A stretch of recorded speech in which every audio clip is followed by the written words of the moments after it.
Magandang araw po sa inyo, mga minamahal kong kaibigan.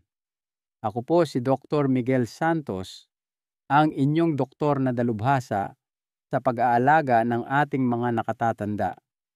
Kung matagal na po ninyo akong sinusubaybayan, alam ninyo na madalas nating pinag-uusapan kung paano mapoprotektahan ang ating paningin habang tayo ay nagkakaedad. At ngayon, dadagdagan pa natin ang ating kaalaman sa isang bagay na praktikal, simple at nakakagulat sa bisa. Ngunit bago po iyan, hayaan ninyo akong magtanong ng isang personal na bagay. Nagsisimula na po ba kayong makapansin ng mga pagbabago sa inyong paningin? Baka hindi na ito kasing linaw tulad ng dati. Tila mas mahirap nang basahin ang mga maliliit na letra sa etiketa. Ang pagmamaneho sa gabi ay mas nakakakaba. Kahit ang pagkilala sa mukha ng isang tao sa kabilang dako ng silid ay tumatagal na ng ilang segundo. Sa simula, ito po ay maaaring nakakadismaya, pero para sa maraming tao, ito ay nauuwi sa isang mas seryosong kalagayan. Alam niyo po ba na sa Estados Unidos pa lang, mahigit 12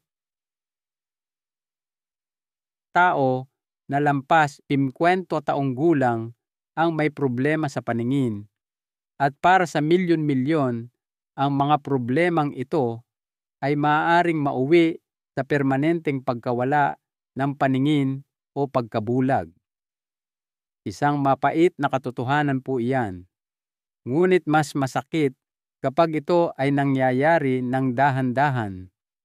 Isang araw, nahihirapan ka lang magbasa ng menu. Sa susunod, hindi mo na napansin ang isang baitang ng hagdan. At hindi magtatagal, isusuko mo na ang maliliit na bagay na nagbibigay sa iyo ng kalayaan, pagmamaneho, pagbabasa, kahit ang pagluluto ng iyong mga paboritong pagkain. Ang pagkawala po ng paningin ay hindi lang ang inyong mga mata ang apektado. Apektado rin po nito ang inyong kumpiyansa sa sarili, ang inyong kalayaan, at ang inyong koneksyon sa mundong ginagalawan. Pero heto po ang bahaging nagbibigay sa akin ng pag-asa, at sana ay magbigay rin ng pag-asa sa inyo. Sa maraming kaso, ang paghinang ito ng paningin ay maaaring pabagalin at kung minsan pa nga ay mapabuti. At isa sa pinakamabisang sandata ninyo, hindi po ito tableta o operasyon. Ito po ay ang pagkain na inihahain ninyo sa inyong plato. Tama po ang narinig ninyo. May mga partikular na sustansya na lubhang kailangan ng inyong mga mata habang kayo ay tumatanda. At ngayon, isa-isahin po nating tatalakayin ang 7 simpleng pagkain na suportado ng siyensya at napatunayang tumutulong sa inyong paningin habang kayo ay nagkakaedad. Ito po ay mga pagkaing mahahanap ninyo sa kahit saang palengke o grocery. Hindi ninyo kailangang baguhin ang buong pamumuhay. Magsimula lang po ng dahan-dahan at maging tuloy-tuloy. Kung sa tingin ninyo ay makakatulong ito, inaanyayahan ko kayong mag-subscribe sa channel na ito. Bumubuo po tayo ng isang koleksyon ng mga simple at mapagkakatiwalaang payo para sa mga senior na nais manatiling matalas, malakas at malaya sa pinakamahabang panahon. Kaya't kumuha po kayo ng panulat o mas mabuti pa, umupo na lang po at mag-relax. Isa-isahin natin itong 7 mabisang pagkain dahil hindi pa po huli ang lahat para alagaan ang inyong mga mata. At maniwala po kayo sa akin, gugustuhin ninyong marinig ito. Pulang bell pepper atsal. Magsimula po tayo sa isang bagay na malamang ay daan-daang beses nyo nang nalagpasan sa grocery. Makulay, malutong at matamis. Opo, ang tinutukoy ko po ay ang pulang bell pepper o atsal. Alam ko po kung ano ang iniisip ninyo. Talagadok sili. Pero huwag po ninyong maliitin ang pangkaraniwan nitong anyo. Ang makulay na gulay na ito ay isa sa pinakamakapangyarihang pagkain para protektahan ang inyong paningin. Heto po kung bakit. Ang pulang bell pepper ay siksik sa vitamin C. Sa katunayan, isang malaking piraso lang nito ay naglalaman na ng higit sa 200% ng inyong pang-araw-araw na pangangailangan sa vitamin C, mas marami pa kaysa sa isang kahel. At mahalaga po iyan dahil ang vitamin C ay isa sa pinakamahusay na panlaban ng inyong mga mata sa pinsalang dulot ng pagtanda. Habang tayo po ay tumatanda, ang ating mga mata ay nahaharap sa tinatawag na oxidative stress. Ito po ay isang magarbong termino para sa nangyayari kapag ang mga mapanirang molekula na tinatawag na free radicals ay nagsisimulang sirain ang malulusog na selyula sa mata. Sa paglipas ng panahon, maaari itong mauwi sa katarata, malabong paningin, at maging sa macular degeneration. Ngunit tinutulungan ng vitamin C na pigilan ang pinsalang iyon. Gumagana ito na parang isang kalasag, pinoprotektahan ang mga masiselang ugat sa inyong mga mata at sinusugpo ang mga mapanirang molekula bago pa man sila makagawa ng malubhang pinsala. Ayon sa pananaliksik mula sa American Optometric Association, ang mga taong nakakakuha ng sapat na vitamin C araw-araw ay maaaring mababawasan ang kanilang panganib na magkaroon ng katarata ng hanggang 33%. Malaking bagay na po iyon. At hindi lang po ito tungkol sa pag-iwas.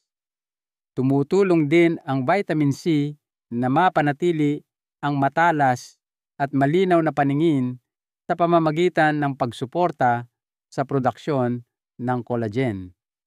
Ito ang protina na nagbibigay ng istruktura sa inyong mga mata at nagpapanatili sa mga itong matatag. Dagdag pa rito, ang pulang bell pepper ay meron ding beta-carotene na ginagawang vitamin A ng inyong katawan. Ang vitamin A ay mahalaga para mapanatiling malusog ang inyong kornea at maiwasan ang pagkabulag sa gabi. Ngayon, heto po kung paano ito kainin ng hindi komplikado. Hiwain ang isang pulang bell pepper at isawsaw ito sa hummus para sa isang mabilis na meryendang pangmata. Doble ang benepisyo ninyo, vitamin C mula sa pepper at zinc mula sa chickpeas sa hummus na tumutulong sa katawan na mas mahusay na ma-absorb ang vitamin A. O kung mas gusto ninyo ng mainit, iihaw ang mga hiwa ng pulang bell pepper sa oven sa halos 200 Celsius na may kaunting patak ng olive oil. Ang bahagyang pag-ihaw ay nagpapataas ng bioavailability ng mga antioxidant. Ibig sabihin, mas marami ang nasisipsip ng inyong katawan. Simple, masarap at epektibo para sa inyong mga mata.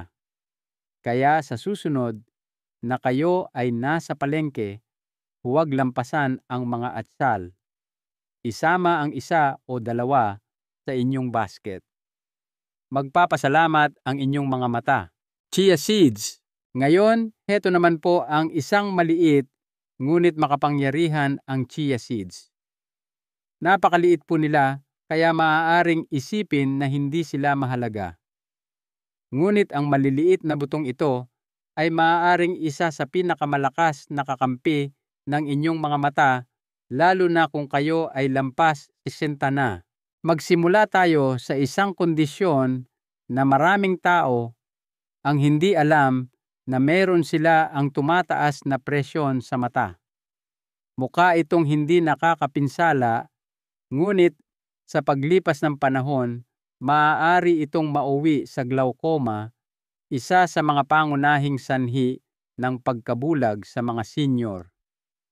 Ang nakakalito dito ay madalas walang sintomas ang glaucoma hanggang sa masira na ang inyong paningin. Wala po kayong mararamdamang sakit. Wala kayong mapapansin hanggat hindi pa huli ang lahat. Ngunit makakatulong ang chia seeds na maiwasan iyan.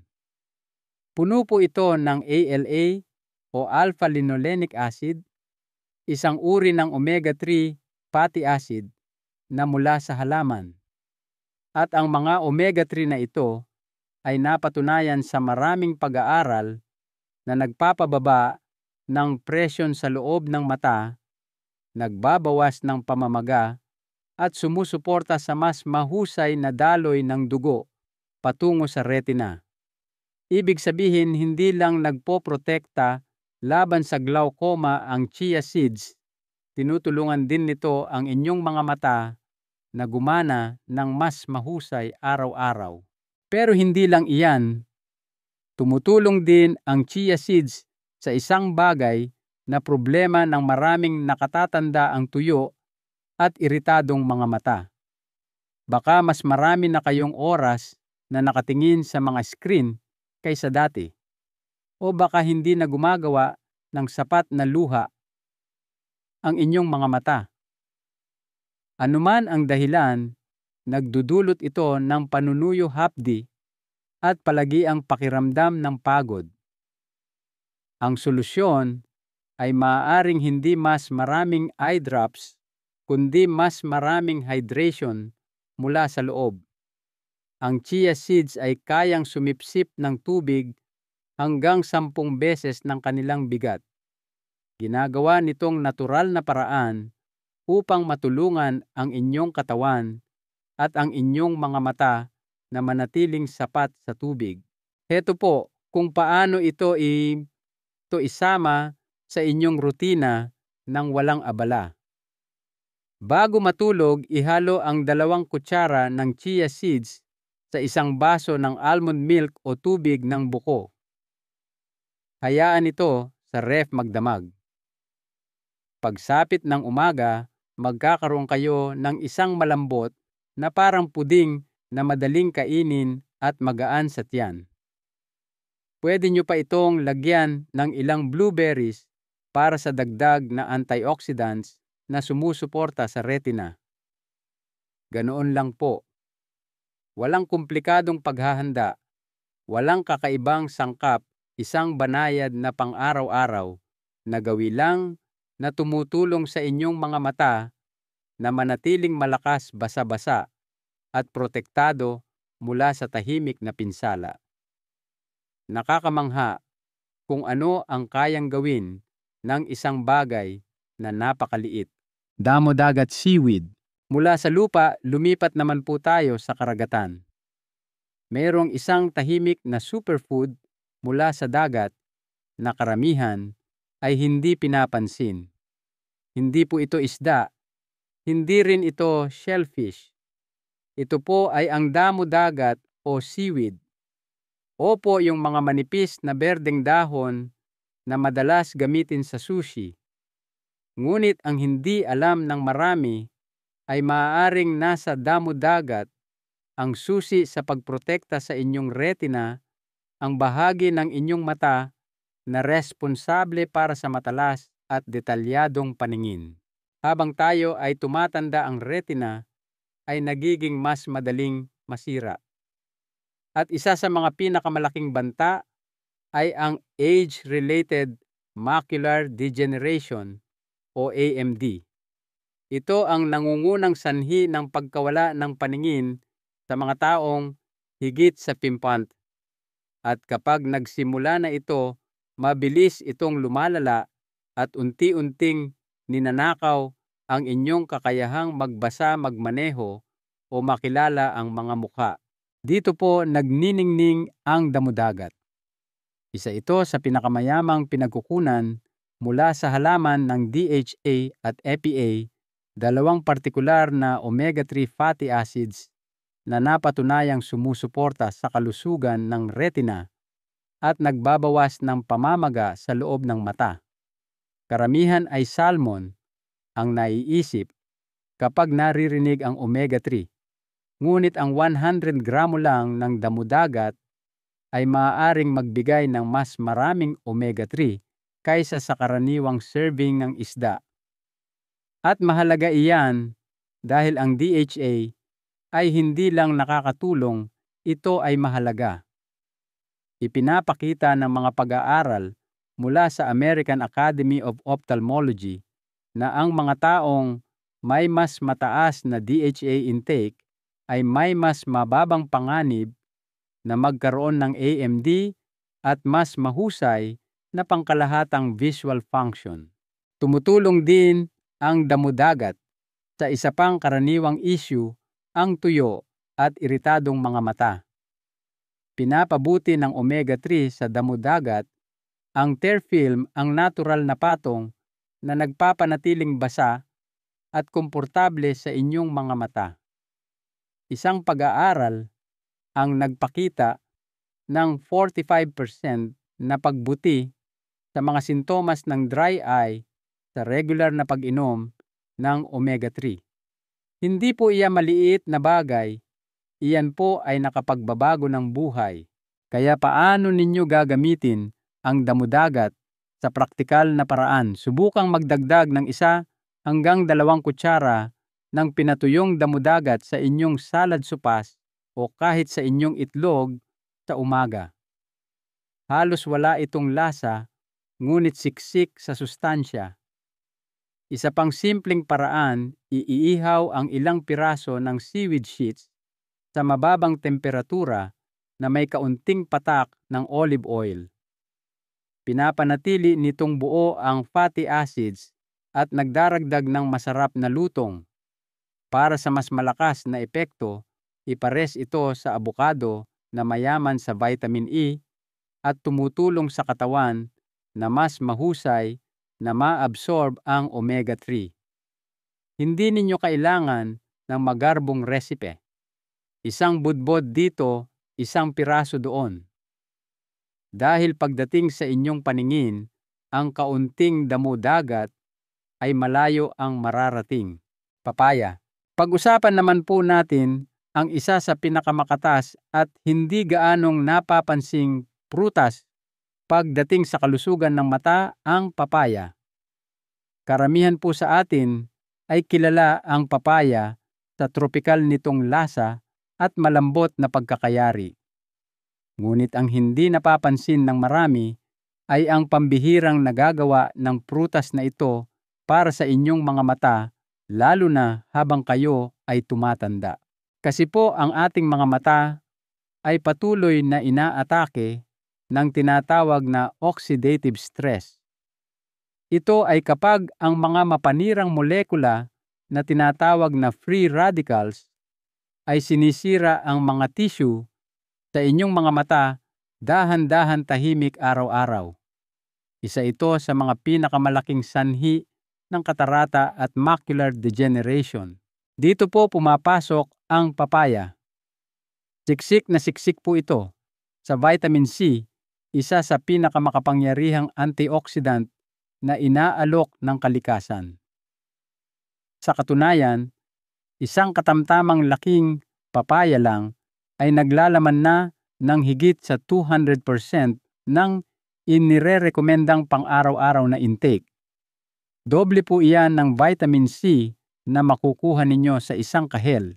Ang vitamin C ay may mahalagang papel sa pagprotekta sa mga masisilang ugat dugo sa inyong mga mata. Ang mga ugat na ito ay nagiging mas marupok habang tumatanda. Kapag humina ang mga ito, tumataas ang inyong panganib sa mga problema sa paningin, lalo na sa katarata.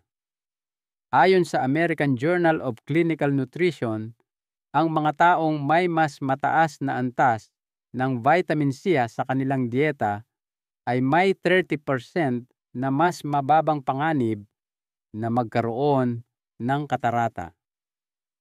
Malaking numero po iyon at magandang dahilan para gawing bahagi ng inyong regular na pagkain ang papaya.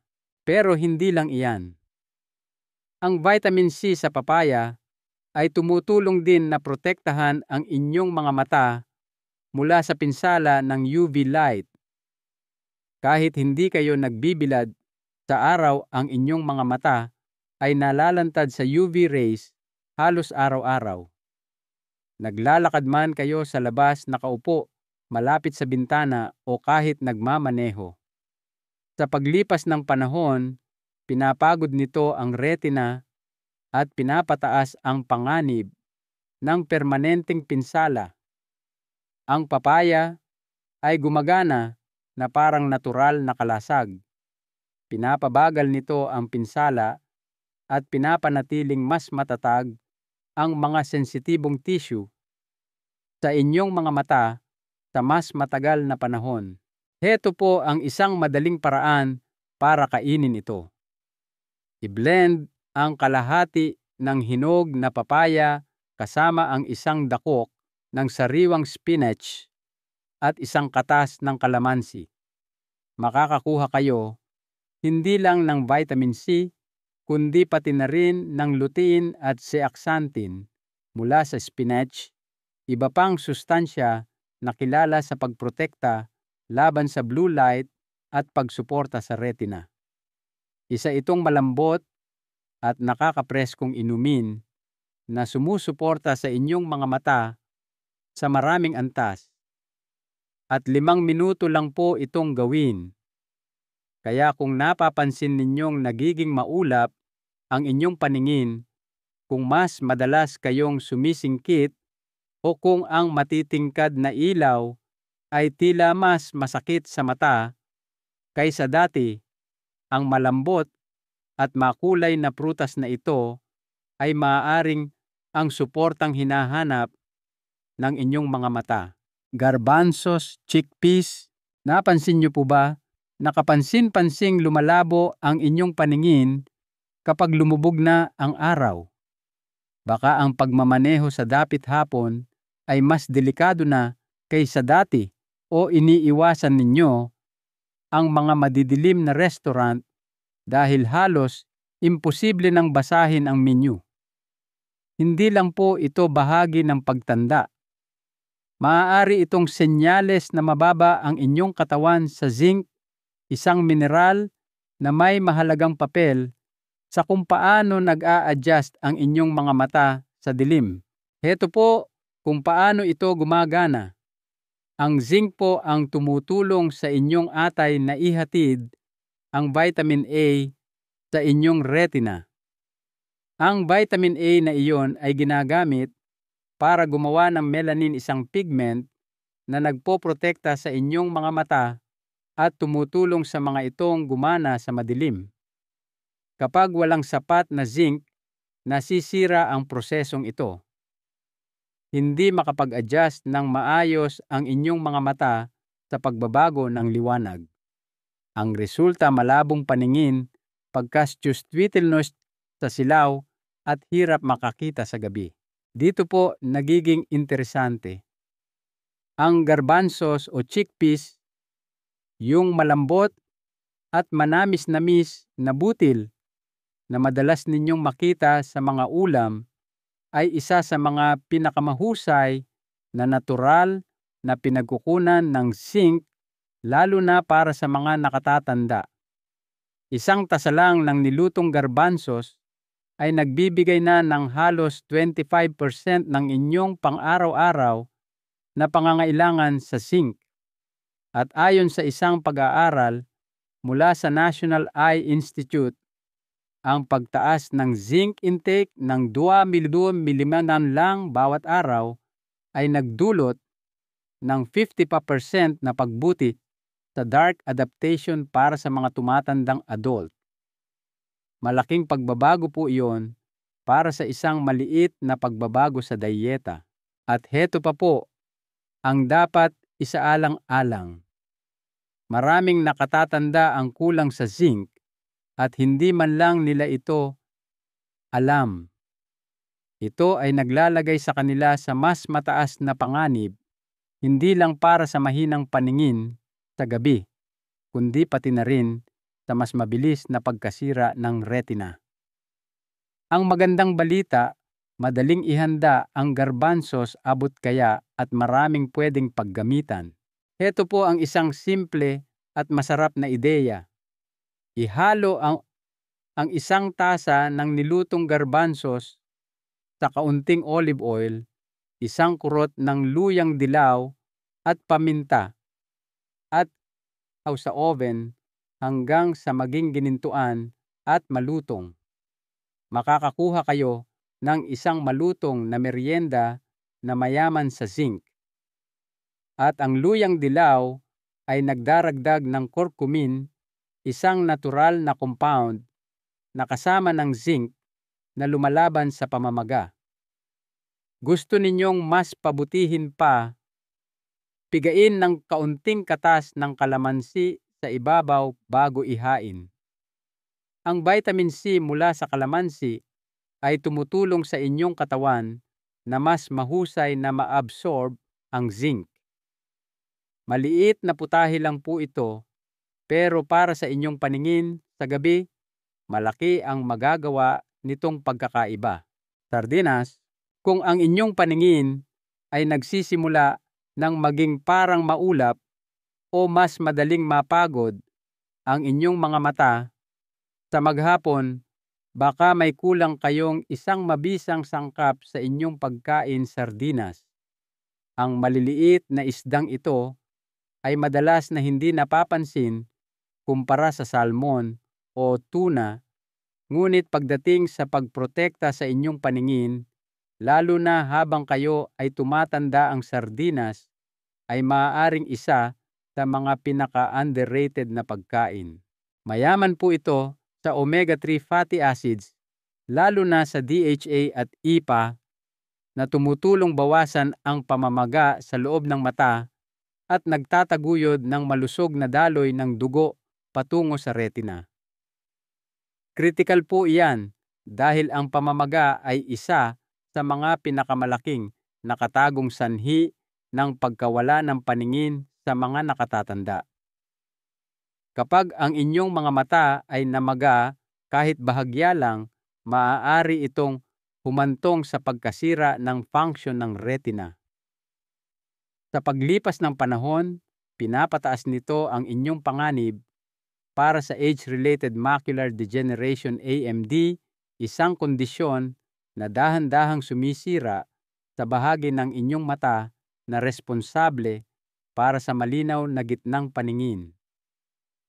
Ayon sa British Journal of Ophthalmology, ang mga taong may mas mataas na omega-3 intake ay may 13% na mas mababang panganib na magkaroon ng AMD. At hindi lang mayaman sa omega-3 ang sardinas. Nagbibigay din ito ng napakaraming vitamin D, isang sustansya na maraming nakatatanda ang kulang. Isang maliit na lata ng sardinas ay nagbibigay sa inyo ng halos doble ng inyong pang-araw-araw na pangangailangan sa vitamin D. At mahalaga iyan dahil tinutulungan ng vitamin D na i-regulate ang immune function at bawasan ang uri ng pamamaga na nakakaapekto sa inyong mga buto at mga mata. Kung nakakaranas kayo ng mas madalas na pagkasjustitilnost sa silaw, hirap mag-focus sa text o pagod ng mata kapag gumagamit ng screen, maaaring ito ay mga maagang senyales ng talamak na pamamaga ng mata. At ang sardinas ay maaaring isang simpleng paraan upang labanan ito. Heto po kung paano ito kainin. Subukang painitin ang isang lata ng sardinas at ihain ito sa isang piraso ng whole grain toast. Patakan ng kaunting olive oil. Budburan ng sariwang perihil parsley at pigain ng katas ng kalamansi sa ibabaw. Bakit po kalamansi? Pinapalakas ng vitamin C ang pagsipsip ng iron na lalo pang sumusuporta sa malusog na daloy ng dugo sa inyong mga mata. Simpleng sangkap, walang kahirap-hirap, at bawat kagat ay tumutulong sa inyong mga mata na manatiling matalas. Maaaring hindi magarbong pagkain ang sardinas, ngunit ang bisa nito, lalo na kapag ang pagiging tuloy-tuloy ay mas mahalaga kaysa sa pagiging perpekto. Talaba oysters. Ang huling pagkain sa ating listahan ngayon ay mula sa kalaliman ng karagatan. At ito ay isa sa pinakamayamang pinagkukunan ng isang mineral na hindi kayang gumana ng inyong mga mata kung wala ito. Ang tinutukoy ko po ay ang talaba o oysters. Alam ko pong maaaring tunog mamahaling pagkain ang talaba, ngunit pagdating sa kalusugan ng mata ito ay parang gamot na nasa loob ng isang kabibe. Bakit po? Dahil siksik ito sa zinc. Ang zinc ay may sentral na papel sa pagpapanatili ng talas ng inyong paningin habang kayo ay tumatanda. Ang zinc ang nagpapahintulot sa vitamin A na makarating sa inyong retina, kung saan ito ginagamit upang gumawa ng melanin, ang pigment na nagpoprotekta sa inyong mga mata mula sa pinsala ng liwanag. Kapag walang sapat na zinc, nawawala ang depensang iyon ng inyong mga mata. Ang resulta, mas nahihirapan kayo sa madilim na lugar, humihina ang inyong paningin sa gabi, at tumataas ng malaki ang inyong panganib para sa macular degeneration at katarata. Ayon sa American Optometric Association, ang pagtaas ng zinc intake ay napatunayang nakakabawas sa panganib ng malalang AMD ng hanggang 25%. At pakinggan niyo po ito, 6 na katamtamang laking talaba lang ay nagbibigay sa inyo ng higit sa 500% ng inirerekomendang pang-araw-araw na intake ng zinc. Mas marami po iyan kaysa sa anumang pagkain. Kung napapansin ninyo, ang hirap makakita sa madilim na ilaw, o kung ang inyong mga mata ay mas sensitibo sa silaw, kaysa dati, maaaring kulang na kayo sa zinc nang hindi ninyo namamalayan. At kung kayo ay nagkaroon na ng operasyon sa mata laser treatment o matagalang iritasyon, tumutulong din ang zinc sa paghilom ng mga tissue. Ang talaba ay isang natural na paraan upang suportahan ang proseso ng paggaling na iyon. Kung bago pa lang po kayo sa pagkain ng talaba, hindi ninyo kailangang magsimula sa hilaw. Subukan itong bahagyang steam o dahan-dahang iihaw. Pinapanatili nitong buo ang nilalamang zinc habang ginagawang mas banayad ang tekstura. Patakan ng kaunting suka at tinadtad na sibuyas para mas sumarap. Para sa dagdag na antioxidant, ihain ito na may kasamang steamed na spinach sa gilid na mayaman sa lutein at zeaxanthin, 2 compound na nagpoprotekta sa inyong retina mula sa pinsala ng blue light. Kaya opo, maaaring mukhang magarbong putahe ang talaba, ngunit para sa inyong mga mata, isa ito sa pinakamabisang natural na sandata na maaari ninyong idagdag sa inyong plato. At ito ay isang magandang paraan upang tapusin ang ating listahan ng may lakas linaw at paalala na minsan ang pinakamakapangyarihang sustansya ay nagmumula sa mga pinakasimpleng pinagkukunan. Konklusyon, kung umabot po kayo hanggang sa dulo ng video na ito, may gusto po akong sabihin na simple ngunit mahalaga. Maraming salamat po. Salamat sa pag-aalaga ninyo sa inyong kalusugan. Salamat sa paglalaan ninyo ng oras para sa inyong sarili. Dahil ang pagprotekta sa inyong paningin ay hindi lang tungkol sa malinaw na pagkakita. Ito po ay tungkol sa buong pusong pamumuhay. Ito ay tungkol sa kakayahang magbasa ng mga kwento sa inyong mga apo, tamasahin ang ganda ng paglubog ng araw, magmaneho ng may kumpiyansa, at patuloy na gawin ang mga bagay na nagbibigay kahulugan sa buhay. Ang magandang balita po ay hindi ninyo kailangan ng milagro. Ang kailangan nyo lang po ay ang pagiging tuloy-tuloy o consistent, mga maliliit na desisyon sa araw-araw na nagpapalusog sa inyong mga mata mula sa loob. Ilang hiwa ng pulang atsyal, isang kutsara ng chia pudding, isang salad na may damo-dagat.